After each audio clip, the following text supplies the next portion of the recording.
nafsda nima ekanligi, ruh bilan bitami, jon bitami, nafs bitami, qalb nima degan masalalarda ixtilof bor. Nafs deganda insonning o'zi degan ma'no bo'lishi ham mumkin. Nafs insonning ichida o'zidan tashqari boshqa narsa bo'lishi ham mumkin. Nafs degan narsa jon ma'nosi ham keladi. Sizlarni bitta nafsdan yaratdim deydi Alloh taolo. Bitta jondan yaratdim. Men Odam alayhissalomga ishora qildim. Odam alayhissalomni Alloh taolo nafs deydi. Alloh taborak va taolo nafsning xususiyatlari haqida gapirganda o'sha biz tushunadigan nafs bo'lsa, odamning ichida yana bitta o'zimiz deganidir u. O'zimizning ichimizda yana bitta o'zimiz. Bizni kopiyamiz. Alloh taolo nafs xislatlari haqida aytadiki, birinchi nafsning asosiy xislati la ammaratun bisu. To'xtamay faqat odamni yomonlikka buyuruvchi narsa. Uni tarbiya qilsa bo'ladimi? Biz agar nafsni tarbiya qilish agar bo'lsa payg'ambarlar kelmasdilar. Alloh taborak va taolo aytadiki, auzu billahi minash shaytonir rojim, qad aflaha man zakkaha. Kim nafsini poklasa najot topdi deydi. Nafsini tozalasa qutuldi deydi. Demak, nafsni tozalash mumkin ekan. O'shani yomon sifatlardan uni ajratish mumkin ekan. O yomon sifatlardan ajrasa nima bo'ladi? Birdan yaxshi qoladi desa, sekin-sekin yaxshilanib boradi. Odamni yaxshilanib borganda u lavvoma holatiga ham chiqadi. Lavvoma holati chiqqanda boshida yomonlikni qilishni yaxshi ko'rib yurgan nafs bora-bora odamni "Nima buni yomon ish qilyapsan" deyishga o'tadi. Malomat qiladi egasini.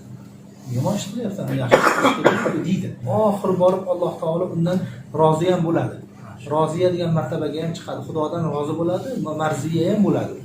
Xudo undan rozi ham bo'ladi. Ya'ni xullas tarbiya qilish mumkin.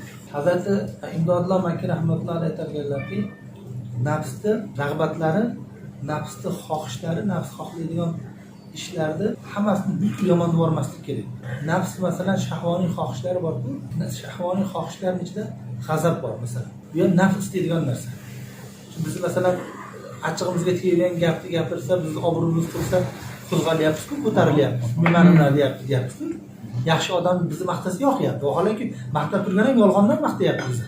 Bu yoqyapti lekin nafsimizga. Gapirib turgan odam, bizni yomonlab turgan odam bizni rostdan yomonlayapti, lekin yoqmayapti. Nafsimiz g'azab qilyapti. Bu nafsda g'azab bor. Nafsda shahvoniy quvvat bor. Nafsda shijoat bor. Masalan, Hazrat Imom G'azali rahmatullohi alayhi aytganlarki, har bitta xislatni o'sha nafsda xulqlarining ichida faqat bir yoqlama tushunmasdan uni 3 ta tabaqaga bo'lib tushunish kerak.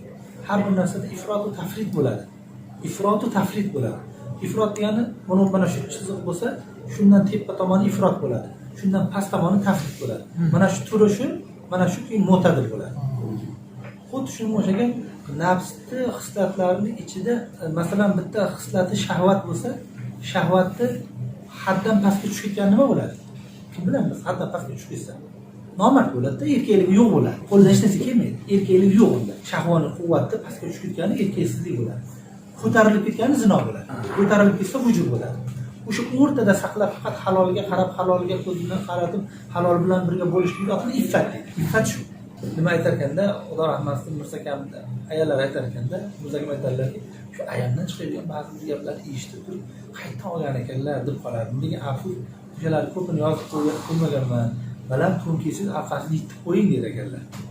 To'n olsangiz orqasini yitib qo'ying. Nimaga aya desam, u to'nda yittirilgani erkakning iffatiga dalolat qiladi. Yusuf alayhisalomdan sunnat berganlar. Yusuf alayhisalomning to'nlari orqadan yittirgan-ku. Agar oldidan yittirgan bo'lsa, bu iffatsizlik bo'lardi. Orqadan yitgan bo'lsa, demak bu qochgan, o'zlayha quvlagan. Demak bu zinodan yuz o'girgan, orqadan quvlab turganda yitgan bo'ladi.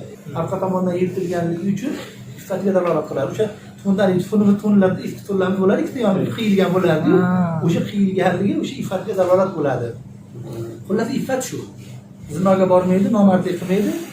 Quvvatni, shahvoniy quvvatni faqat xotiniga sarflaydi, halolga sarflaydi. G'azab ham shunaqangi. Pastga tushib ketadigan bo'lsa, qo'rqoqlik bo'ladi. Xotini bilan o'pishib quchoqlashib tursa, achchiq kimga qarab turaveradi, masalan. G'azab qo'zg'almaydi. Ammo qo'zg'alaydigan bo'lsa, uni otini masalan tahavvur deydi, jasur deydi, nima desa, bo'lar-bo'lmas narsaga achchiqlik qilaveradi. Kichkinalarga achchiqlik qiladi-da, kattaga qilmaydi u achchiqni. Ammo mo'tadil bo'lsa nima qiladi? O'sha Xudo norizo bo'ladigan joyda achchiq qiladi, bo'lsa achchiq qilmaydi. Shuni otini shijoat deydi. Shijoat shu. Shijoat o'rinli joyda achchiq qiladi. Alloh taborak va taolo sizlarni man ummati vasat qilganman degan ekan. Va ja'alnakum ummatan vasatan degani sizlar o'rta ummatsizlar. O'rta ummat degani sizlarning birorta ishlaringda haddan oshisham bo'lmaydi, haddan pastga tushib ketish ham bo'lmaydi. Shu o'rta degani. O'rta.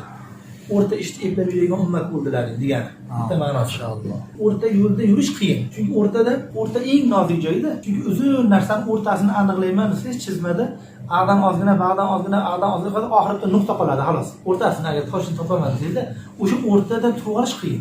Hazrat Tahonaviy rahmatullohi alayhi aytadiganlar, shariatda shu yo'li, o'rta yo'li haromga ketmaydi, pastga tushib ketmaydi, o'rtada eplab yurib olishlik dunyodagi Alloh taborak va taolo tuzib bergan shu siroti mustaqim shu. Bu keng yo'l ekan. Bitta xotin deb bo'ladi, ikkita xotin olib, ikkita xotin 3 ta olib, 4 ta olib, masalan, imkon borda bunga. Halolga quvvatni sarflashga imkon bor. Endi shariatda keng yo'llarning ichida Imom Rabboniy aytganlarki, dasturxonni ichida ko'rsiz, bir to'la dasturxonni ichida harom narsa topolmaysiz. Ichida bitta ikkita narsani Alloh taolo to'ng'izni go'sht bilan, masalan, aroqni harom qilib qo'ygan, shuncha halolni doirasi keng deydi. Halol doirasi keng, lekin badbaxt odam qaysi odamniki shuncha keng doiraga sig'masdan tordi ichiga borib uradi o'zini. Endi demak, sirotul shariatni chizib bergan shu yo'li, go'yo shu sirotul mustaqim desangiz, shu ummat vasatda yuradigan yo'li desangiz, shunda eplab yurolmagan hech qachon sirot ko'prigidan o'tolmaydi deydi. U qildan ingichka bo'lsa, masalan, qilmadan o'tkir bo'ladigan bo'lsa, undan qanday o'tadi? Keyin yo'ldan yurolmayapti-yu, eplab deydi. Demak, u sirotul mustaqim. Sirotul mustaqim bu dunyoda yurgan sirotul mustaqim asli narigi ag'dagi nimani biz yurgan bu dunyodagi yo'limizning surati, kopiyasi u narig'dagi sirot bo'ladi degan. Ya'ni nafsni tarbiya qilib o'sha o'rta darajasiga tushirib qo'yish kerak deydi. Hazrat Imdodlar Makki rahmatullohi aytarkanlarki, dunyodagi shu shahvoniy quvvatlarda degan. Shahvoniy quvvatlarda o'sha g'azab va boshqa ishlarni hammasini siz taqvoni hammomini yoqishlik uchun o't deb biling. Taqvoni hammomi degan, taqvo bir hammom bo'lsa, u hammomni o'ti faqat shahvat bilan qiziydi. Nafs bilan qiziydi degan. Ya'ni biz taqvodor degan nomni olishligimiz uchun bizda shahvat bo'lish kerak. Gunoh qilishga imkon bo'lish kerak. Nafsimizni biz tiyishimiz kerak, keyin biz taqvodor bo'lishimiz kerak. Qo'lidan kelib turib. Alhamaha fujuraha va taqvoha. Birinchi o'rinda Alloh taolo nafsga gunoh qilishni ilhom qiladi. Gunoh qilishdan keyin taqvoni ilhom qiladi degan. Ayni gunoh qilishga imkoni bo'lmasa, u odamni taqvodor deb bo'lmaydi. Qachon gunoh qilishga imkon bo'ladi, keyin nafsini tigadi, keyin taqvodor bo'ladi. Hazrat Tahonaviy rahmatullohi aytganlarki, Yusuf alayhisolatu vassalomning qissalarida Yusuf alayhisolatu vassalomni zinoga chaqirgan Zulayho, Bag'ila Zaliho deydi, Zulayho deydi. Qaysinisi bilamiz, lekin Qur'onda oti kelmagan. Huwa fi baytiha degan Alloh taolo. Huwa fi baytiha bir xotinniki Yusuf alayhisalom o'sha xotinni uyida turdi, uni zinoga chaqirdi deydi. A'udhu billahi minash shaytonir rojim. Va laqad hammat bihi va hamma biha deydi. Ya'ni Yusuf alayhisalomga u qasd qildi deydi. Yusuf alayhisalomga qasd qildi, u kishi ham Zulayhoga qasd qildi. U kishi ham qasd qildi, bu kishi ham qasd qildi deydi. Demak, odamlar aytar ekanki, bu qanaqa nima qasd bo'ladi desa, u kishi aytar ekanlar, yo'q, qasd qilish bor deganlar. Lekin qasd qilishning sifatida farq bor. Zulayhoni qasd qilishi shahvoniy bo'lgan, bu kishini qasd qilishi tabiiy bo'lgan. Erkak kishi bo'lgandan keyin taban xotin kishiga moyilligi bo'ladi. Lekin Xudo uchun o'zini kuchi tiydi. Agar o'sha tabiiy moyilligi ham bo'lmasa, unga ajr bo'lmaydi. Tabiiy moyilligi bo'lmasa, qanaqa nimasiga ajr olyapti? O'zini masalan, qundayda siz bilan biz zino qilmay yurgan bo'lsak, Xudoning bizga bo'lgan fazli va bizga zinodan saqlanganligingiz savobini Xudo qachon beradi? Zino qilishga imkon bo'lib turib, agar bo'lsa ham men Xudo uchun qilmayman desa, keyin beradi. Hozir bizga zino qilishga imkon yo'q bo'lganligi uchun ajr olmaymiz. Harom ishdan saqlanganligi uchun Xudo ajr beradi deydi. Qachon harom qilishga, o'sha ishni qilishga ro'para kelganda o'zini tiyalsa, keyin oladi. Imkon yo'qligi uchun, moment bo'lmay qolganligi uchun, fursat bo'lmaganligi uchun qilmaganga ajr olmaydi. Xudo uchun tashlab ketsa, keyin ajr oladi. Demak, Yusuf alayhisolatu vassalomning qasdlari bo'lgan Zulayhoga nisbatan. Faqat qasdlari tabiiy bo'lgan, shahvoniy bo'lmagan degan. Keyin odamlar uchdan so'ragan shahvoniy moyillik bor-u, moyillik bo'lgan shahvoniy moyillik bilan tabiiy moyillikning nima farqi bor desa, ro'zador odamning oldiga suv kelsa, suvni ichkisi keladi tabiatan.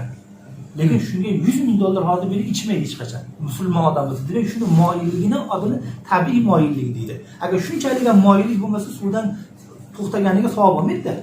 O'shanchalik bo'lsa ham unda moyillik bo'lish kerak, Xudo uchun ketish kerak. O'shanda keyin savob bo'ladi. Hazrat Imdodlar Makki rahmatullohi bitta gap keltirgan ekanlar. Hazrat Junayd Bag'dodiy rahmatullohi bir odamni o'g'rini ko'ribdi deydi.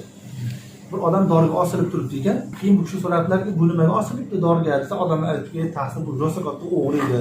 Birinchi marta o'g'rilik qildi, qo'lini kesishdi debdi. O'shanda ham qaytmadi debdi. Yana o'g'rilik qildi, chap oyog'ini kesishdi. O'shanda ham o'g'rilik qildi yana. Qilganidan keyin endi bu qo'lini ham kesishibdi. Oxiri yana o'g'rilik qilganidan keyin olib chiqib asfar buni deyishibdi, osishdi, qozi osdi degan ekan. Junayd Bag'dodiy chiqib turib, keyin haligini osilib turgan bitta oyog'iga o'pib, ko'zlariga surtab yig'labdi, o'laydi. Kimsa hamma taajjublandi. Nima qilyapsiz desa, men bu bilan ishim yo'q, qilgan gunohim bilan. Men buni astoydilligiga tan berib olyapman degan ekanlar. Agar meni nafsimda ham shu yaxshi ishlarni qilishga shunaqa astoydillik bo'lsa edi, men yaxshi odam bo'lib ketardim ekanlar.